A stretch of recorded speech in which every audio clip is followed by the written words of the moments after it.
দেখি হাতটা দাও, হাতটা এদিকে দেখ। এই মহিলাটা দেখি, তুমি আমি ফাঁসবো না, ঠিক আছে? ছবি তুলবো শুধু। আসতে লজ্জা লাগে না, মুখ রাখতে লজ্জা লাগছে। ছবি তুলবো না, ওকে আমি বিয়ে করবো, ঝামেলা শেষ।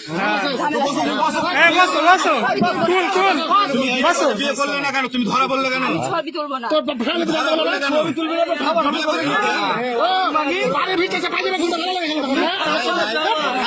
ঠিক ঠিক কাকা, ঠিক আছে।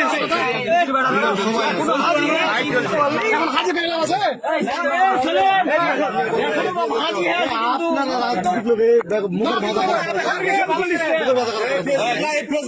কেউ খারাপ কথা বলবে না ভাইয়া। তোমার বাবার নাম কি? বাড়ি কোথায়? এখানে কি করতে আসছিলা? কার সাথে? শারীরিক সম্পর্কের জন্য না এমনি?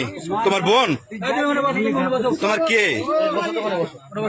তোমার কে হয়? হ্যাঁ, তোমার গার্লফ্রেন্ড যে বিবাহিত, তুমি জানো? আজ প্রথম শুনলা? তুমি তুমি ওর সাথে কতদিন ধরে সম্পর্ক করছো? 1.5 মাস। 1.5 মাস। তুমি বিবাহিত, ও জানে না? জোরে বলো। আমি বলেছিলাম। ও বলছে যে জানে না। প্রেমের টানে থামে থাকতে পারে না। তো তোমার হাজবেন্ড কি করে?